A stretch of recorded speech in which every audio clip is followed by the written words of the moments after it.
Oke guys, jadi di video kali ini gue mau menjawab lagi atau membahas salah satu materi yang ini lumayan banyak juga teman-teman tanyain ya. Ini mengenai varietas gitu ya, sekaligus dengan spesies lah. Nanti coba akan gue jelaskan. Disclaimer dulu, ini yang gue tahu. Oke, jadi kalau teman-teman mungkin di sini ada yang lebih tahu, lebih paham, atau ada yang gue sampaikan ada yang salah gitu ya, silahkan teman-teman koreksi aja, tulis di kolom komentar. Tapi seperti biasa, gue mau ngopi dulu ya. Ini kopinya dari Ethiopia, Arica teman-teman ya. Ini dari Common Man Coffee Roasters. Nah, hari ini gue pakai grind size-nya nomor 10,5 di Timor Chestnut X Lite. Oke, terus di sini gue pakai gramasinya 15 gram. Nanti gue pakai rasionya 1:15 standar aja. Nah, di sini ada yang beda teman-teman ya. Gue pakai paper filternya Kavek yang TH3. Ini sudah gue coba, ternyata paper filter ini lumayan bisa hasilin rasa yang berbeda teman-teman ya. Mungkin buat teman-teman yang udah pakai, coba tulis di kolom komentar ya. Nah, terus di sini gue pakai alatnya seperti biasa aja, standar ya, V60. Nanti gue pakai 3 interval penuangan aja. Oke, terus di sini gue pakai airnya Amindis 80%, Nestle-nya 20%. Suhunya ada di 93. Oke, ini dibilas dulu. Oke, ya langsung aja. Oke, kita start ya. Nah, di sini gue bloomingnya mau sebanyak 45 gram. Terus gue diamkan selama 45 detik. Oke, 45, lanjut lagi tuang sampai 180. Di grind size 10,5 ini menurut gue termasuk dibilang medium, nggak sampai lah. Ya, jadi hampir medium fine lah. Nah, tapi balik lagi teman-teman ya, setiap grinder itu nanti settingan nomornya akan beda. Terus walaupun grinder yang sama, nanti untuk settingannya juga berbeda itu seiring umur dari si grindernya ya, burnya udah tumpul atau belum. Oke, nanti sekitar di 1 menit 45 dia akan surut semua. Lanjut tuang sampai 225. Stop. Oke, gelasnya gue ambil dulu. Oke, ini sudah surut semua, kita stop. Di sini gue dapat 2 menit 12 detik. 2 menit 12. Oke, sekarang kita cobain dulu kopinya. Nah, ketika diminum, pertama kali di mulut ini sensasi itu kayak black tea, tapi bukan black tea yang ganggu teman-teman ya. Terus habis telan buang nafas dari hidung. Ini rempahnya tadi benar-benar jelas. Tapi rempahnya lebih ke arah rempah yang aromatik, yang wangi. Menurut gue ini kayak ada wangi-wangi clove gitu. Sama lime-nya ini di belakang, ini di lidah tuh kerasa ninggalnya cukup lama dan cukup bulat kerasanya. Oke. Nah, untuk acidity-nya ini menurut gue medium to high lah ya. Sedangkan sweetness-nya ini ada di medium. Jadi memang yang kerasa intens itu lebih ke arah si acidity-nya. Oke, nah ini coba ya, nanti sambil gue ngobrol, gue cicipin dikit-dikit perubahan suhunya, gue mau rasain. Oke, jadi di sini banyak teman-teman yang tanya mengenai, Bang, coba dong tolong jelasin mengenai varietas. Oke, di sini gue coba jelaskan secara general dulu aja, gue tidak akan menjelaskan secara detail gitu ya. Yang pertama, kopi ini teman-teman harus tahu kopi ini adalah tumbuhan. Oke, jadi kalau misalkan apa ya, diurutkan ke klasifikasi ilmiahnya gitu ya, kingdomnya ini masuknya ke Plantae teman-teman. Terus abis itu familinya masuknya Rubiaceae, Rubiaceae tulisannya ya. Abis itu genusnya masuknya Coffea. Nah, abis itu di bawahnya nih baru kita masuk ke spesies. Nah, di sini banyak banget gue nonton teman-teman konten kreator gitu ya, mungkin memang tidak dijelaskan secara detail atau apa gitu ya, tapi di sini masih banyak yang kurang menjelaskannya gitu ya. Kebanyakan teman-teman itu cuma menjelaskan spesies cuma ada 4 ya, Arabica, Robusta, Liberica, dan Excelsa. Nah, sebenarnya spesies dari kopi itu tuh benar-benar banyak teman-teman. Kurang lebih kalau misalnya di track ya mungkin ada 100 sampai 120 sekian lah. Dan gue yakin sebenarnya tuh masih banyak spesies yang belum terdeteksi lah. Nah, kenapa 4 ini aja yang tadi Arabica, Robusta, Excelsa, Arabica ini yang hanya ibaratnya yang kedengeran sekarang gitu ya, karena keempat ini nih bisa dikatakan apa ya, punya nilai jual ya, punya nilai tukar gitu. Sedangkan kalau kita bicara antara Excelsa dan Liberica ini benar-benar jarang teman-teman gitu. Nah, yang paling teman-teman sering dengar itu pasti Arabica atau Robusta aja. Nah, kalau teman-teman ingat sebenarnya tuh mungkin 2 tahun lalu gitu ya, itu ada spesies yang sempat naik namanya, yang katanya itu nanti mungkin akan menjadi penggantinya Arabica. Ya, itu kalau teman-teman ingat namanya Stenophila atau kalau nggak salah Sierra Leone deh.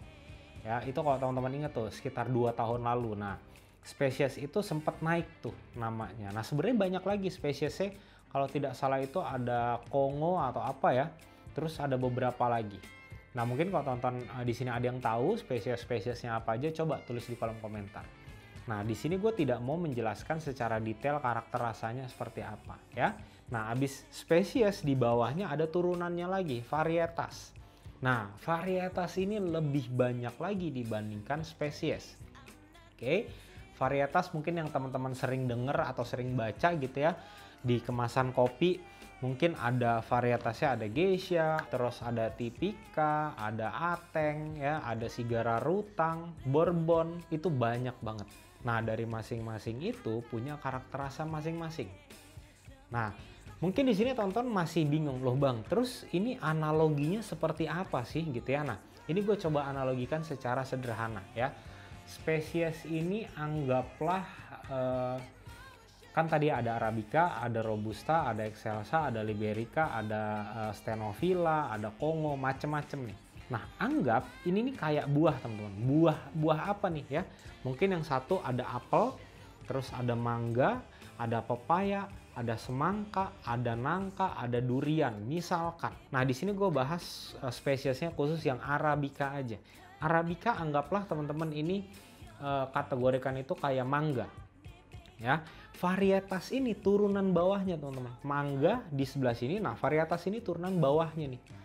Ada apa aja nih? Ada mangga mana lagi? Ada harum manis, ada mangga gedong, mangga banyak lah macamnya. Nah, dari masing-masing mangga itu kan mereka punya karakter rasa yang beda-beda.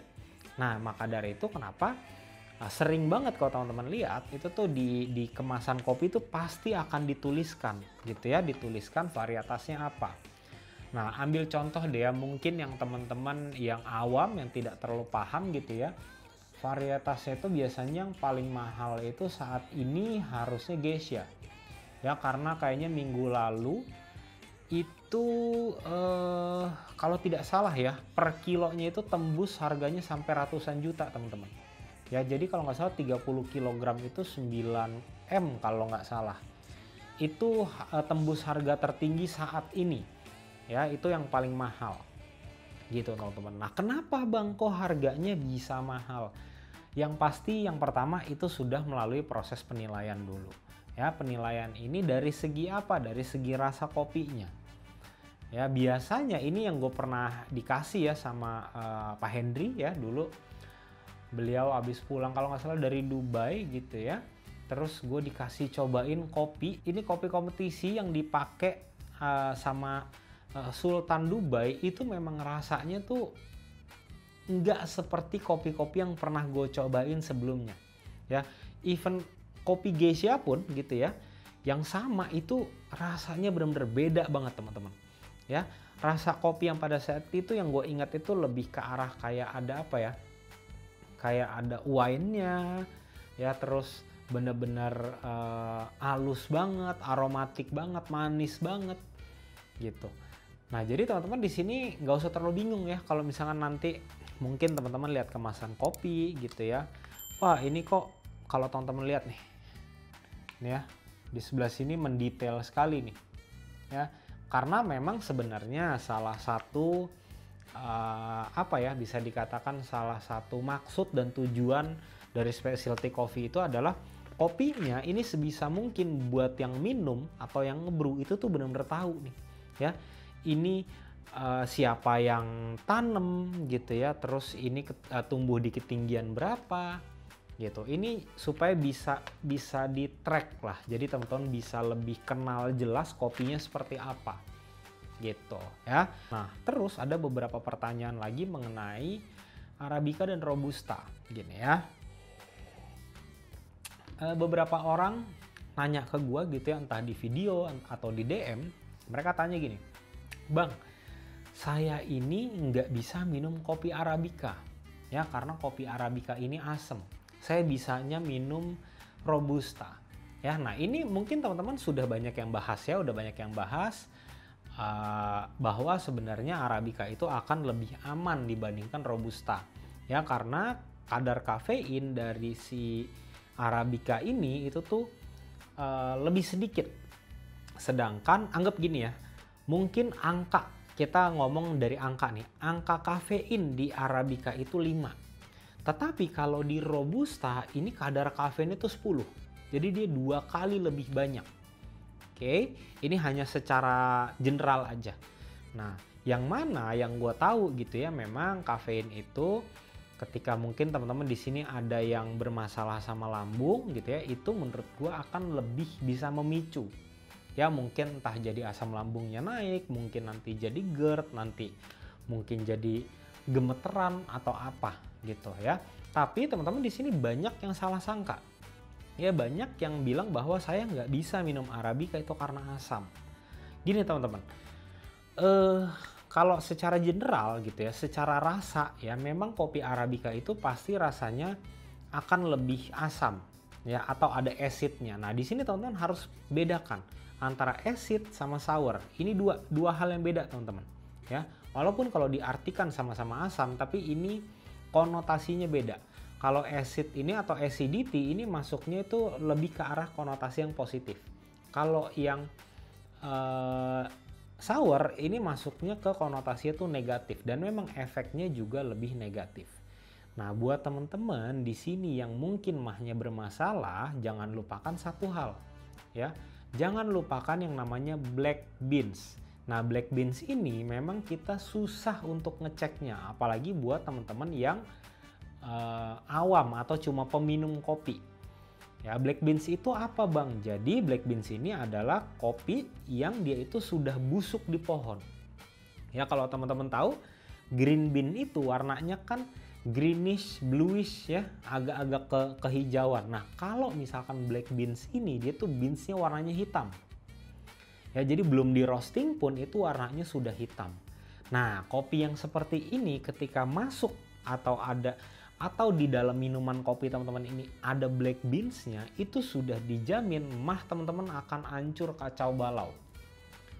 Nah black beans ini biasanya sudah pasti ditemukan di kopi-kopi yang komersil gitu. Nah di specialty coffee ketika memang sudah ada black beansnya gitu ya, misalkan di dalam anggap di dalam satu karung gitu ya, ada satu black beans atau nanti ketemu black beans di dalam satu bag, itu sudah tidak bisa masuk ke dalam kategori specialty karena itu akan mengurangi skornya. Ini gue bilang definisi specialty-nya masih pakai definisi yang lama, bukan yang baru gitu ya, karena black beans ini masuknya ke primary defect, itu sudah pasti tidak boleh ada.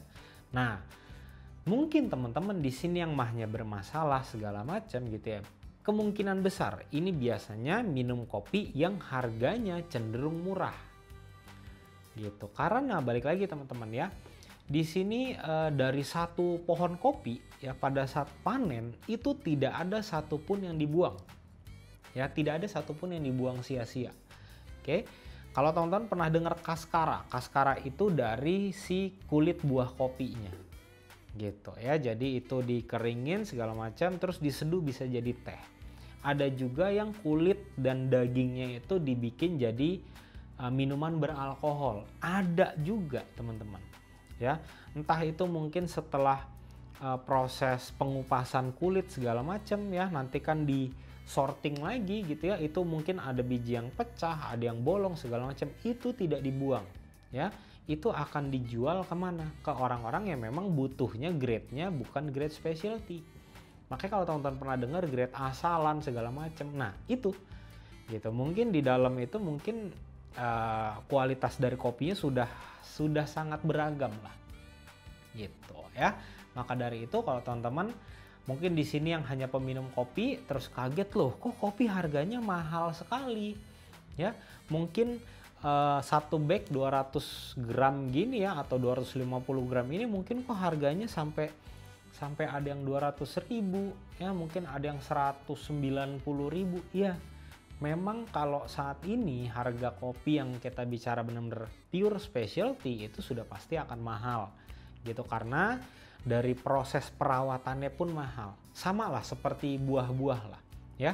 Buah apapun ketika memang buahnya itu dirawat dengan baik, dengan benar, pemupukannya cocok, segala macem ya, bener-bener kualitasnya bagus, itu pasti akan mahal. Nah ini sama teman-teman ya, apalagi mengingat kopi ini prosesnya sangat panjang. Habis dipetik ya, terus nanti disortasi lagi, mesti direndam sama air, habis itu mesti ada proses lagi nanti di roasting. Ketika di roasting masuknya 1 kilo, itu pas keluar tidak mungkin 1 kilogram lagi gitu. Jadi sudah pasti harganya itu akan mahal, tapi balik lagi tergantung ke kualitasnya gitu ya. Jadi seharusnya kalau menurut gua ya, ketika teman-teman memang tidak ada catatan dari dokter gitu ya mengenai sakit mahnya atau apa, memang pertama kali gue selalu menyarankan lah ya, perutnya diisi dulu baru ngopi gitu. Seharusnya selama teman-teman memang kopi yang teman-teman minum ini kualitasnya baik, tidak ada black beans-nya gitu ya, harusnya mah teman-teman itu akan aman ya. Jadi teman-teman jangan terkecoh dengan wah kopi Arabica asam nih, artinya nanti bahaya ke lambung. Nah sedangkan kebanyakan orang-orang yang ngomong seperti itu gitu ya, makan mangga muda aman, makan jeruk yang asam aman ya, terus mungkin makan bakso, makan soto pakai cuka aman. Nah menurut gue itu bisa jadi ada pembawaan dari pikiran juga nih. Wah Arabica asam, artinya kalau gue minum ini sudah pasti ke lambung, berbahaya. Jadi kurang lebih seperti itu teman-teman ya. Mungkin teman-teman di sini bisa cobain ya, yang memang tidak ada catatan kedokteran atau dokter tidak melarang teman-teman untuk minum kopi, tapi terkadang lambungnya suka bermasalah ketika minum kopi. Coba inget-inget ya, kopi yang teman-teman minum itu apa? Kemungkinan besar kalau menurut gua, balik lagi ke yang tadi, kopi yang teman-teman beli itu grade-nya sudah terlalu apa ya, terlalu jelek lah. Jadi di dalamnya itu mungkin ada black beans-nya, yang mana black beans itu sangat sulit didetek, apalagi kalau teman-teman beli kopinya memang sudah digiling gitu teman-teman ya. Nah ini suhunya sudah agak dingin, gue mau cobain lagi. Nah tuh ya, jadi ketika dia suhunya dingin, ini kerasa di mulut, sweetness-nya jadi naik ya. Jadi bisa dikatakan sweetness-nya sama acidity-nya jadi satu level. Abis itu yang bener-bener kerasa naik banget intensitasnya ini di kayu manisnya teman-teman. Tapi di sini bukan rasanya tapi aromanya. Bener-bener manis banget, aromatik. Terus ketika telan, buang nafas dari hidung. Nah, ini baru kerasa kayak ada floral sama si clove-nya tadi nih.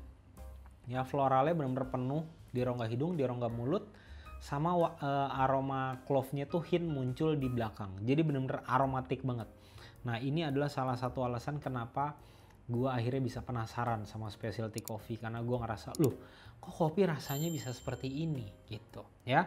Nah, mungkin buat teman-teman di sini ada yang mau ditambahkan penjelasan dari gue, atau penjelasan gue ada yang salah atau kurang tepat, silahkan boleh tulis di kolom komentar aja ya. Nah nanti buat teman-teman kalau misalnya mau beli atau mau tahu rekomendasi alat seduh dari gua ya, langsung cek link di deskripsi atau cek di fitur YouTube Shopping di sebelah sini. Oke teman-teman, sampai ketemu di video selanjutnya. Thank you.